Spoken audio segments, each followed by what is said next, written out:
Hi guys, welcome back to Spilling the Tea podcast with Kiki and Haylin. And this is episode 21. Period.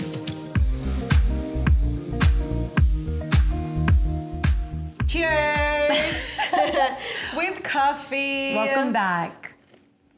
Welcome back, fam. How are you doing today, bestie? I missed you. I miss you too. I just got back from vacation. I could Very not. long vacation. I missed her. It's the longest vacation since we've opened. I know. I think 2.5 weeks, and I'm so proud of my whole team, or our whole team, I should say, because you guys really leveled up, and this is the first time that I left the island, and I didn't get a lot of calls every day. Yeah. What does that mean?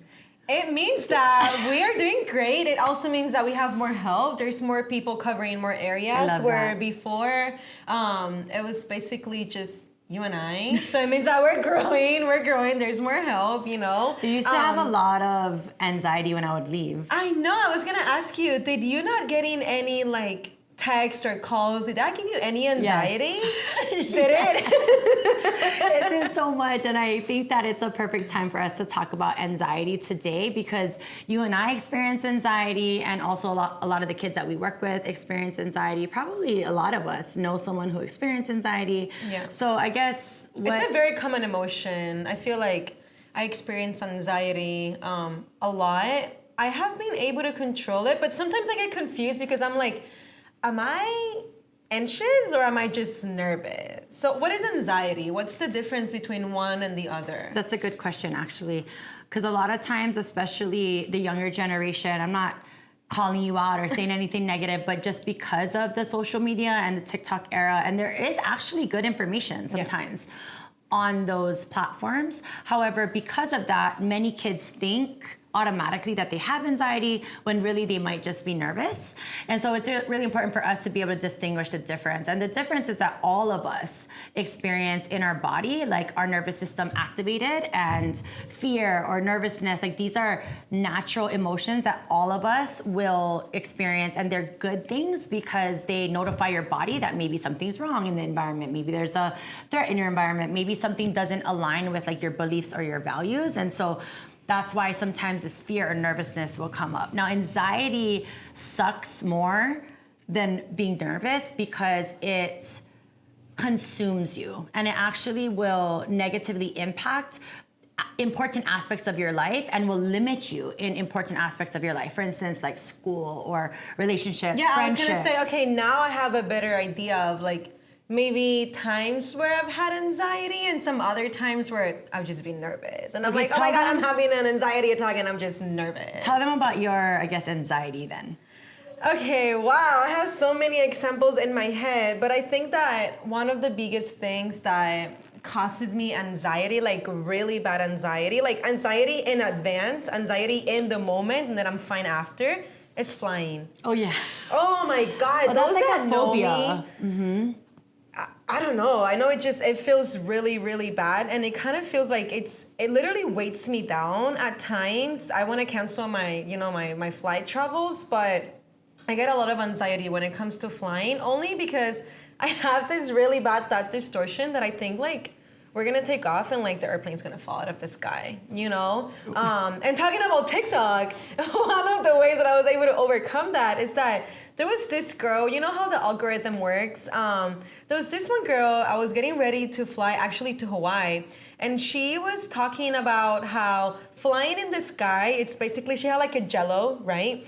And she had the jello, but she had a stick, or she sticked in the jello like a piece of paper, and she was moving the jello, and she was the piece of paper is still there, it's not going anywhere. And that's really how flying also feels like. It might get bumpy, you might experience turbulence, but the plane is not just gonna drop out of the sky. And I feel like some ways that I've been able to overcome it when I am in the flight is that I try to first get the fan, the AC, really blow it into me because I get really hot and really sweaty. I also start braiding my hair. Just so that I'm focusing on That's that. Something else. Right. I also like to put, I open the little tray and put water. And if the water is not spilling, then it's really not that bad. You know what I mean? Everything remains in the cup. And then when I'm nervous, a great example is when I go out snorkeling, I get really, really nervous because I'm like, well, what if I see a monk seal, you know, or like, what if I see a shark, you know? But I know it's nervous because it doesn't feel as draining as how flying feels like. So you know? you mean like physically, like Yeah, physiologically? physically. Got it. Okay. Yep. And that's such a good distinction, right? So we try to distinguish what is, I guess, within the normal limit of being nervous or being fearful, which is something we all experience as humans. It's really important to look at the different parts of the brain. And so I don't want to get super boring here, but it's really important to understand that there's like a lizard brain or like a primal brain, and then there's like a wise mind or like a prefrontal cortex. And so a lot of times what happens with the advancement of technology, back in the day, we would get super afraid or fearful of, you know, something actually, maybe like a lion coming to eat us, or from a primal standpoint, a caveman, you know, trying to, like, if we're not part of that group, then we will die. So there's like some biological components that are activating our nervous system. However, we're always scanning for threats in the subconscious in our environment. Does that make sense? Yes. So that's why we're able to see, like, oh my God, that's not going right, or is there a fire here, or oh, is that person talking about me? It's because we're always looking for in our environment something that could potentially harm us. And unfortunately, with the advancement of technology, now we are activating because of a bad email, or, you know, like someone saying something mean to us, or we have social anxiety. And it's not so much like we are activated because of a life or death situation. However, our body feels that way. Does that make sense? Yeah. And so especially like when you're flying, you might feel like you're gonna die, but over time, and I think over practice, and you know how you flew so many times, it overrides. It's not, you're never gonna just be like, oh, I'm so calm, I can't wait for this flight, never, right? I wish. But I think it's important to really highlight that the more you have exposed yourself to do it has decreased That's some of one your of the anxiety. things that have helped me, and it's that, you know, it's funny to think because, as you all know, I come from Puerto Rico, born and raised there, so I was forced to always get on a plane and visit family in the mainland, you know, and same thing with Hawaii. But I remember this one time when I was about to move to Hawaii back in 2019 from San Diego. And actually, talking about San Diego, this is so funny. I was so scared of flying that I decided to drive 2 full days from Jacksonville, Florida to San Diego because I did not want to fly. No, but that's how much you've grown. Yeah. Because back then you couldn't get on a flight, but today you can, years later. And I think that that's a really good contrast, like, to point out. For sure. And when it was time for me to move from San Diego to Hawaii, I remember, like, oh my God, walking, you know, that little like aisle, like the tunnel, and just like sobbing and crying really, really bad because it was my first time flying over the ocean for so long.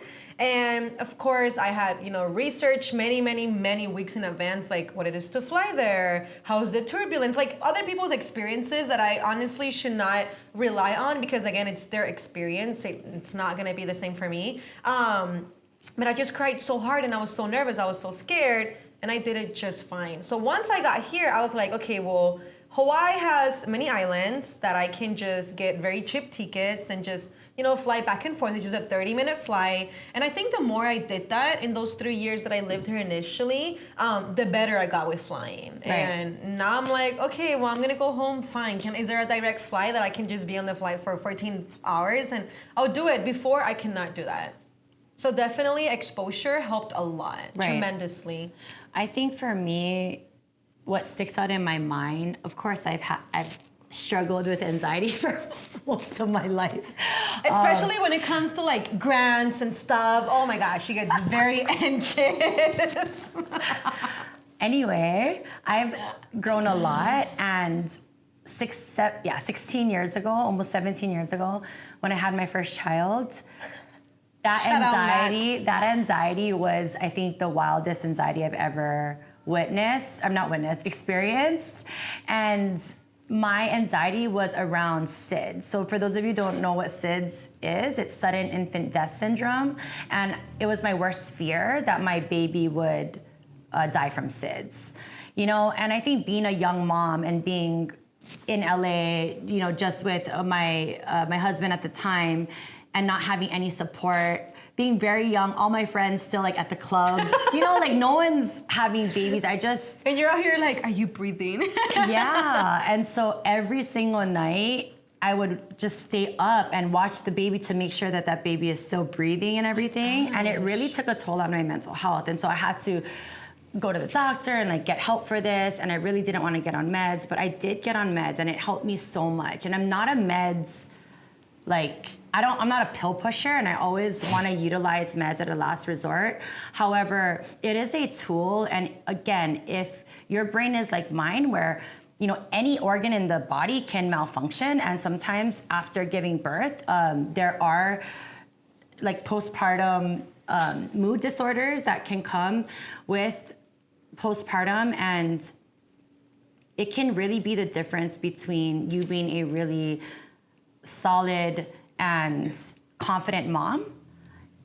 And it's just like night and day because of the different hormones that are going on and things that are adjusting in your body. And I'm just so grateful for my OB because she really convinced me, shout out to Dr. Lawrence, she really convinced me that take care of mom first and then baby will be okay. And so I didn't stay on the medication forever. However, I was able to work through that and I was able to come to a place where I was no longer fearing that my infant was gonna die from SIDS. So I just wanted to share that with everyone, or even like new moms out there. I don't want people to feel alone. And I also really want people to know that it can get better, especially if we work at it. So maybe we can talk a little bit about ways to actually work at this. Yeah, I think that especially when it comes to our youth, like you were sharing, they're very quickly to self-diagnose themselves because they think that they got a degree of TikTok, which again, TikTok can be very helpful. I mean, earlier I shared how TikTok really helped me overcome my fear of flying.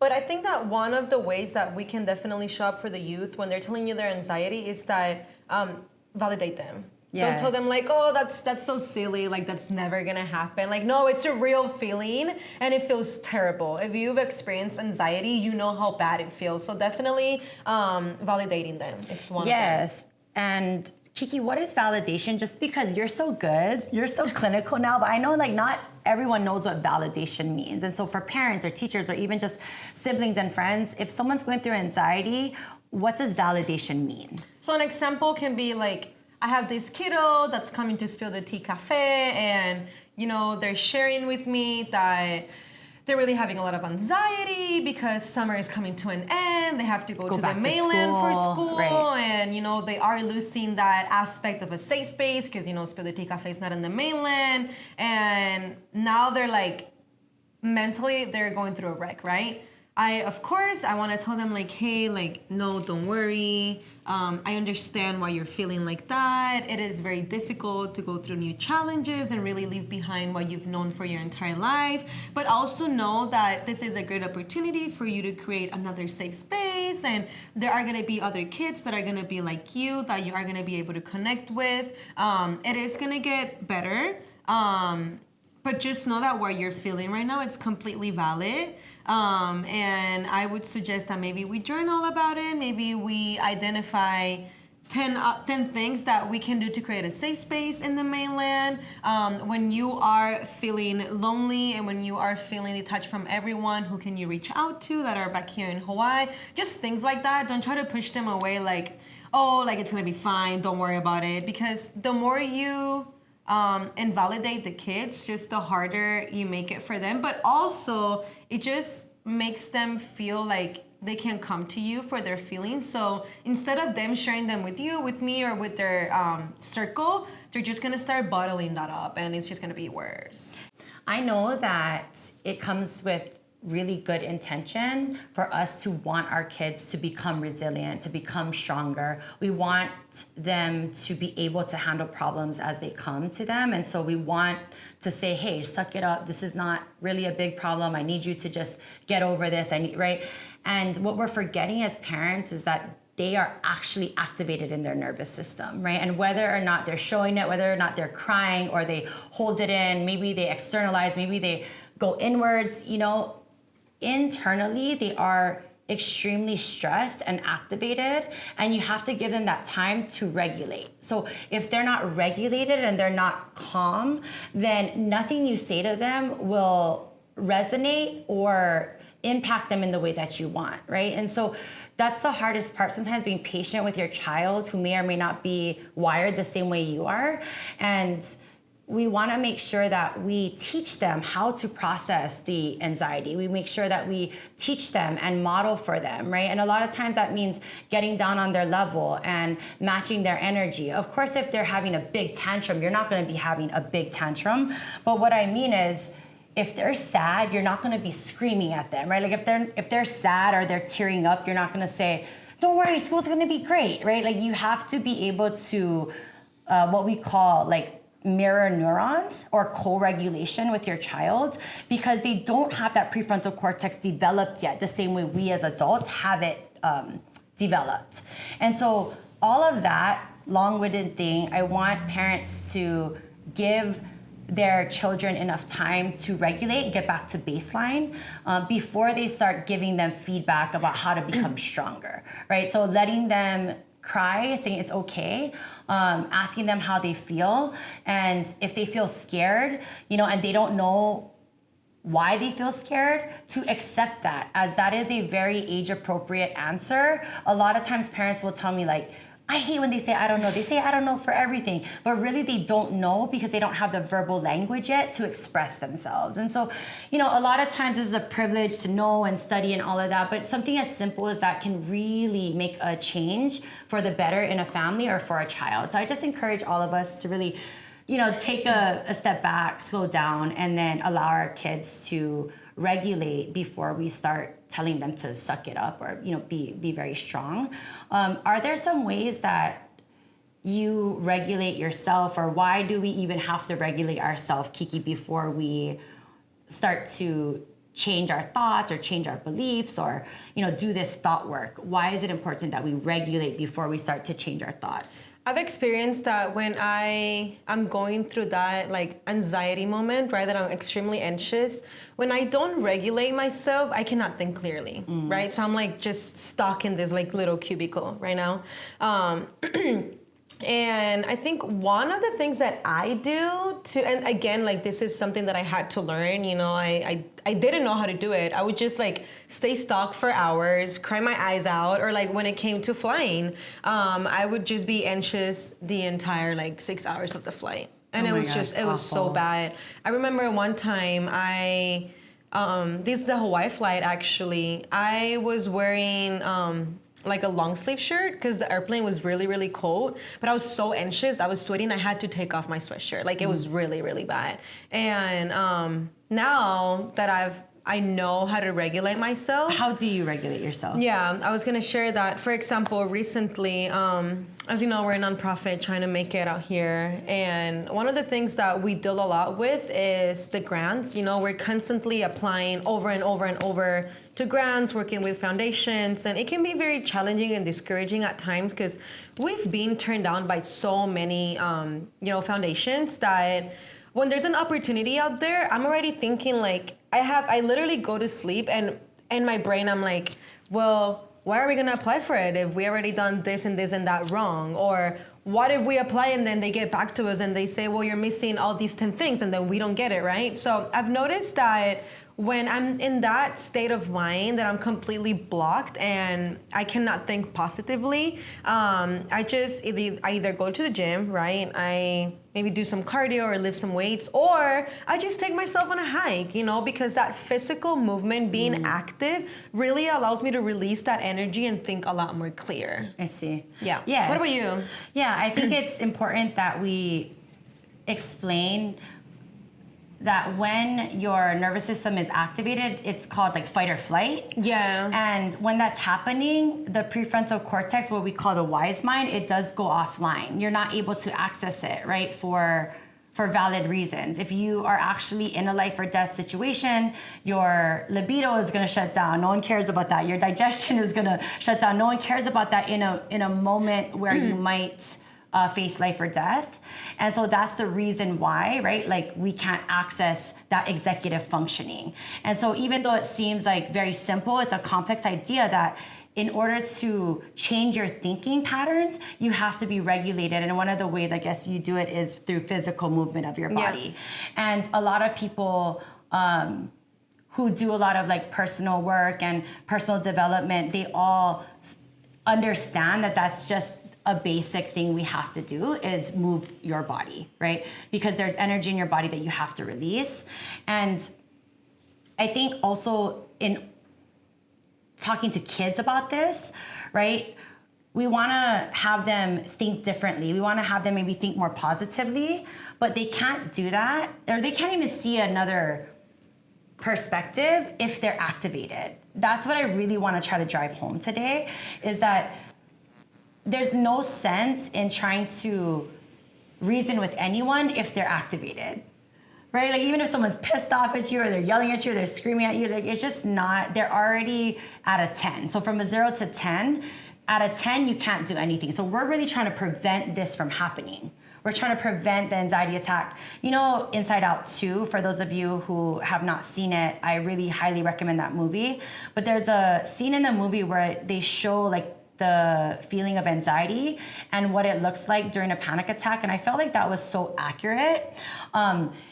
If we can decrease that crazy like anxiety person, I know whoever saw it knows what I'm talking about. Only when we pull him off of it and he's no longer spinning is when he could actually regulate. And so that's why I really want all of us to be able to teach our kids that, teach their kids at the cafe, some grounding techniques. And it's really important that we learn how to regulate ourselves and teach our children how to regulate themselves so that we can start to think differently. If we do not learn how to regulate, there's no hope or chance in learning how to think differently. We gotta lead by example. I think one of the things that, we have at Spill the Tea for the kiddos that are having a hard time regulating themselves is that, we have a quiet room, right? Mm-hmm. They can take themselves to a quiet room if they need to. We also have a lot of fidget toys. Mm-hmm. So if they just wanna use a fidget toy, instead of biting their nails or maybe like pulling their hair, or, just doing something that's not appropriate, we'll give them a fidget toy. We also have, shout out to one of our amazing clinicians. She created this like little bottles of water, right? And she filled them up with glitter and cute things on the inside that when the kiddos are going through a hard time or, they're having anxiety, they just play with that bottle and they kind of like distract their mind. That way they're able to regulate and meet you at a level where you can actually have a conversation with them and, provide them with healthy coping mechanisms to move past their anxiety attack. What are some other things we do? Right. Just even offering the kids water when they're having an anxiety attack, holding space for them, just being there, not judging them, and really getting them to understand what are the triggers before an anxiety attack. If they can get to know what their triggers are, then we can prevent that anxiety from happening. And I think that's when the kids feel so proud of themselves because they start to see actual change in their life and they actually feel like they have something to do with it because they do. Like they're fully responsible for being able to manage their own anxiety. I wanna also talk about like the body keeping the score because sometimes anxiety can lead to PTSD. So a lot of the kids that we work with and myself and many other humans, we have been through so much trauma that your body feels like there's a threat because of a past experience. And that's not your fault, right? But learning how to override that starts with understanding that the thought distortion, again, a thought distortion is just a thinking error that we all go through. It's not a hallucination. It's not a delusion, but it is a thinking error. For instance, me thinking that Matt was gonna die every single night, like from SIDS, that was a thinking error, right? And the type of thought distortion that was is called a catastrophic thought. So you just automatically go to the worst case scenario first, right? I did not lose a baby or anything like that. However, if someone did lose a baby to SIDS, then we could understand why that person has that fear, right? And so a lot of the kids we see, they have PTSD, which is related to their anxiety, and we have to really hold a lot of compassion for that. And we have to teach the child that that's not their fault. Your body is acting like this is a huge threat, but it's not. And so that's when we bring in something we call exposure therapy. And exposure therapy is exposing your nervous system to something extremely gradually. So little by little by little by little, until you can withstand that phobia. And you kind of described it. If we're talking about traditional phobias, we're talking about if I'm afraid of a spider, I'm not gonna just bring spiders to you in session, but we're gonna talk about spiders probably. And we might look at, then, in sessions later, we might look at spiders, right? And then, so it's really important that we start to expose ourselves, even if we feel very scared of introducing ourselves, that we might role play that in session for 4 weeks. And then we ask the child to actually introduce themselves after, right? Like, so this exposure therapy is a very gradual process. However, it's so important for us to not just say, okay, you know what, you're scared of that, so you never have to do that again.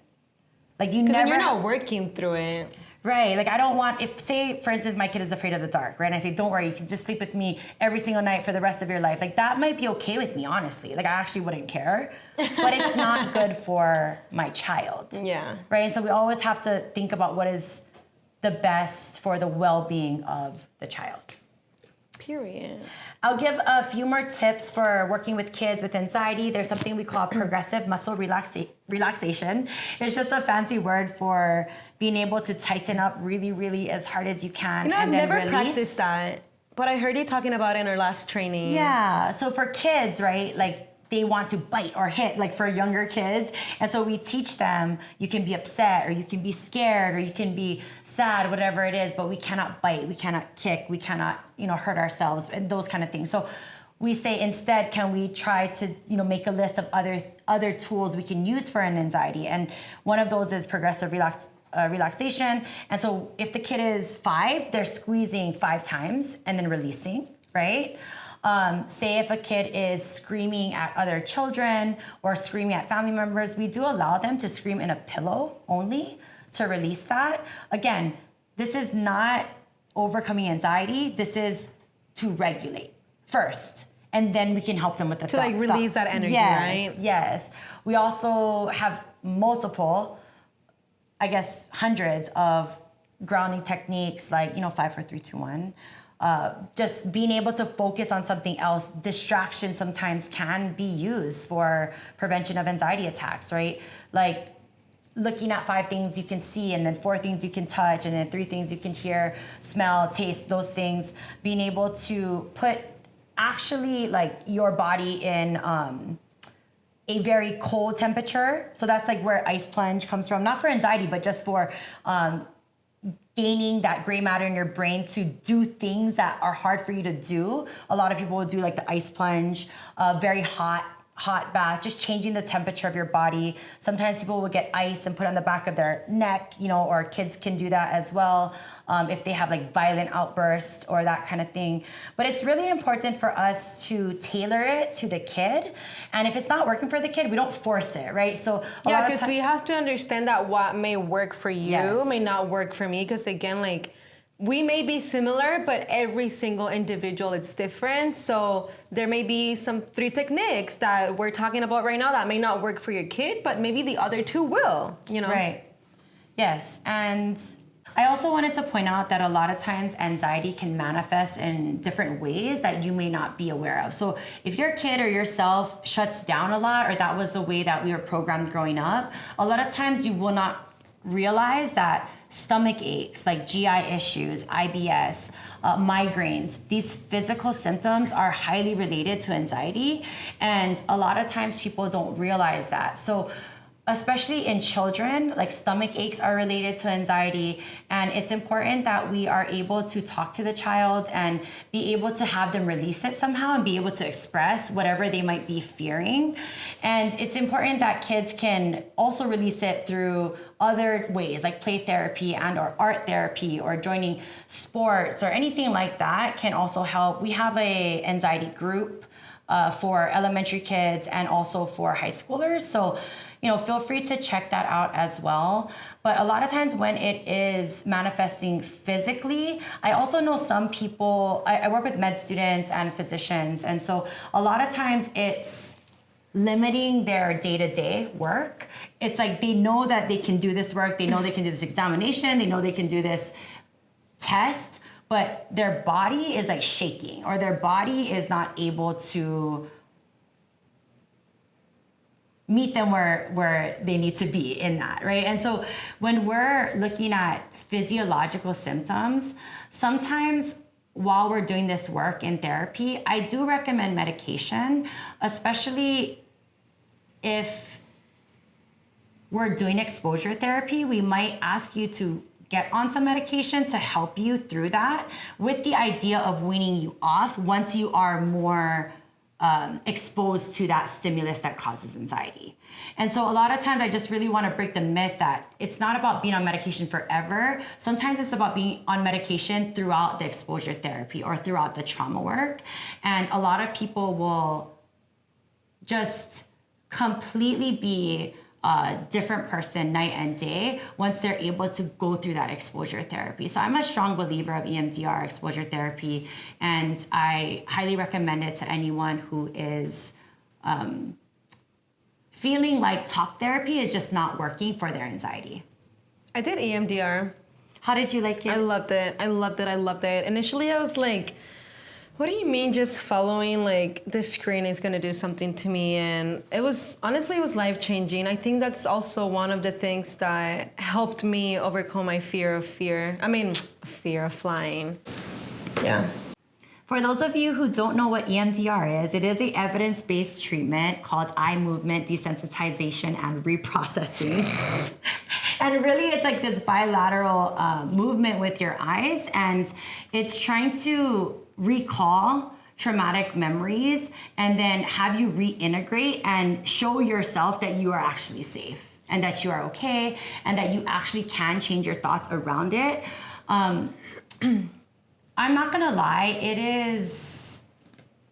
it does require courage and vulnerability and the willingness to go back, right? But the good thing is that you don't necessarily have to talk about the experience. You just have to remember the experience, which obviously is very difficult to do.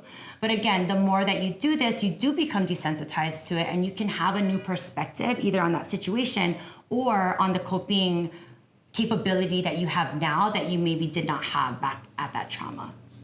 One of the biggest causes of anxiety is fixation and rumination. Do you know what fixation and rumination is? I don't know what that means. I mean, fixation kind of sounds like I'm fixated in like this flight is gonna crash and I can't get outside of that thought, which has happened before. I'm like, the whole 6 hours on the flight, people are sleeping and I'm like, oh my God, this is gonna fall anytime now. Right. Okay, yes. But I don't know the other word. Yes, that's exactly right. So fixation is like I need coffee. I just can't do anything until I only think about coffee all day long, right? But then I get coffee and then I'm like, I'm done thinking about it. That's fixation. Okay. Or like, you know what I mean? It can be good or bad, whatever. Like rumination is bad, like negative. I know we don't put moral judgments on things, but rumination is where it will never end. It's like, I need coffee, I have coffee now. And God, I wonder why I always need coffee. Like I'm such a shitty therapist. I'm always tired. Like, I don't know why. So like when you're spiraling or something? Yeah, like when I'm spiraling and it's like, and I don't, or like when you're on the plane and oh my God, I'm so scared might be the fixation. But if you're like, I'm gonna die, oh my gosh, I'm gonna die. And like, it keeps going for 6 hours, then that's rumination, right? And so we understand though that rumination is a actual trigger for anxiety, meaning that rumination, okay, first of all, fixation can turn into rumination, and rumination can turn into a full-blown panic attack. Oh. And so it's important that we can catch the rumination to prevent, right? And then we can catch the fixation to prevent. How can we catch that? Because like when I'm thinking about my previous anxiety episodes, I'm like, it's so hard for me to have an overall overview about my episode because I'm just so fixated into like the catastrophic issue. Like it's really hard for me to like see it as a whole from the outside. Right. I am reminded, I talked to a med student this morning. I work with med students and and residents and physicians, and really have a passion for our young doctors. And it reminds me of, you know, our new doctors doing exams on people and being very like new to that, and, you know, being very, very anxious about, am I going to offend this person? Am I going to hurt this person? Am I going to do something wrong, right? And a lot of times it's very unrealistic, the anxiety, right? So the way that I was catastrophically thinking about my child having SIDS, it's unrealistic. Even though, yes, there's, I don't know, a 1 in a million chance that's gonna happen, it's very unrealistic. You're thinking for 6 hours, I'm gonna die, I'm gonna die, I'm gonna die. There's a little tiny chance, but it's unrealistic, exhausting. right? For my med student this morning, like, yeah, there's a small chance that someone could, I don't know, sue you for, right? Doing something wrong or offending them. It's a very small chance. So again, anxiety is this overreaction to something that is very unlikely. And so instead of saying like, am I being unrealistic? Am I being too anxious?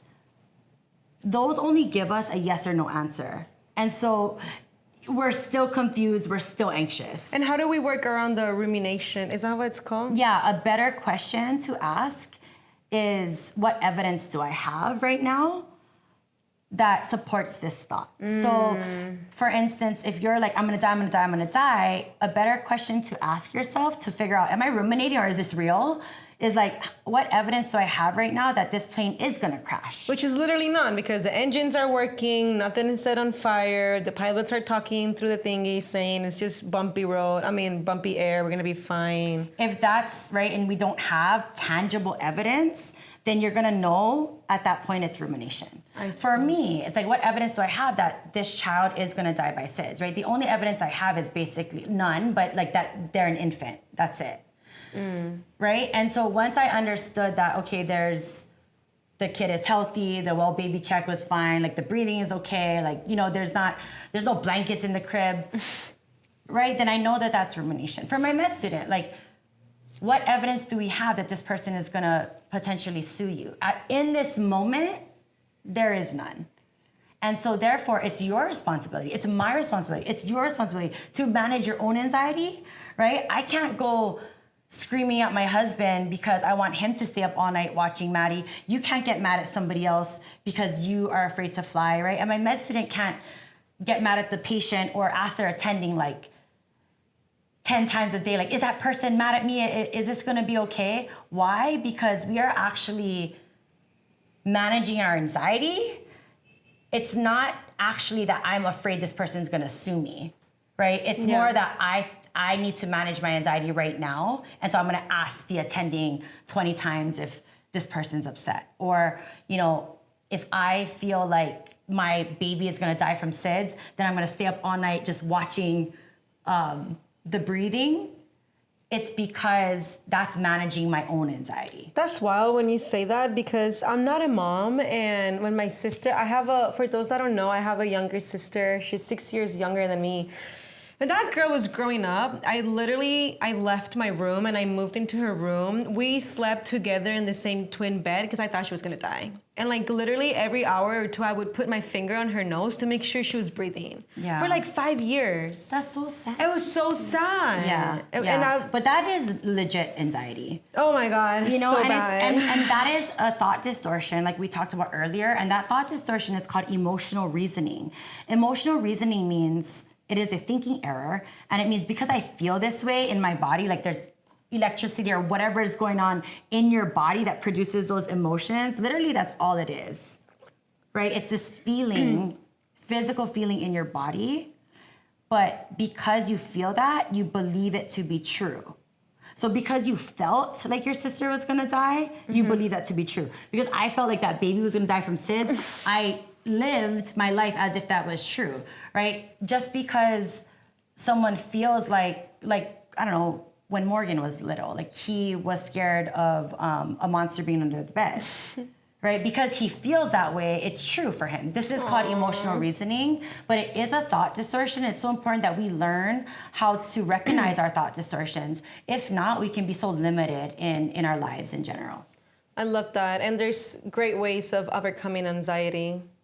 And the hard thing about rumination is that the more we ruminate, the more it grows. So the more the anxiety grows. And it's really important that we're not spending all of our energy ruminating on something that's very unrealistic to happen.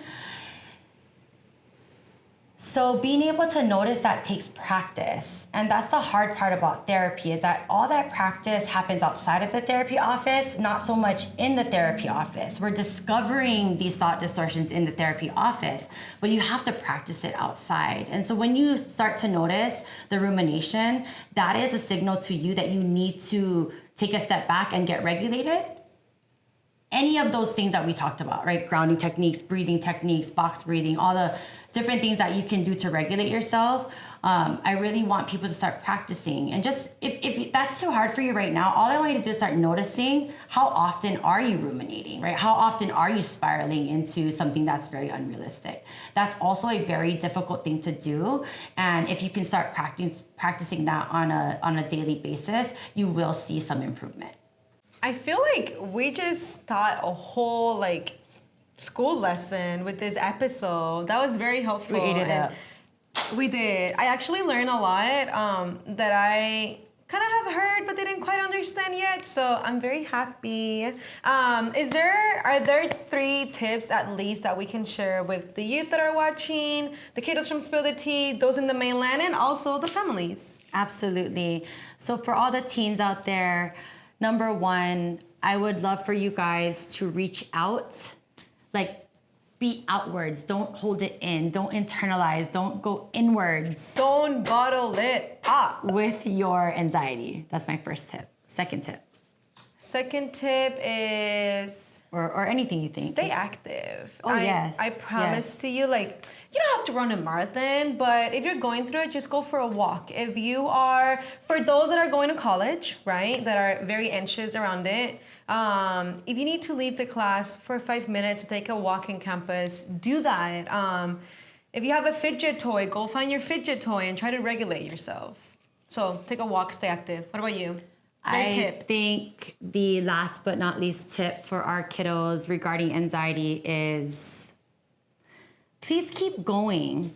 Please keep, I know it sounds very simple. Just keep going, but just keep a lot going. of times y'all just want to give up, you know? This takes practice. Neurons that fire together, wire together. I don't know how many years you've been talking to yourself like this negatively. So we need to practice more. Do not give up. Please keep going with the management of your anxiety. You will see changes.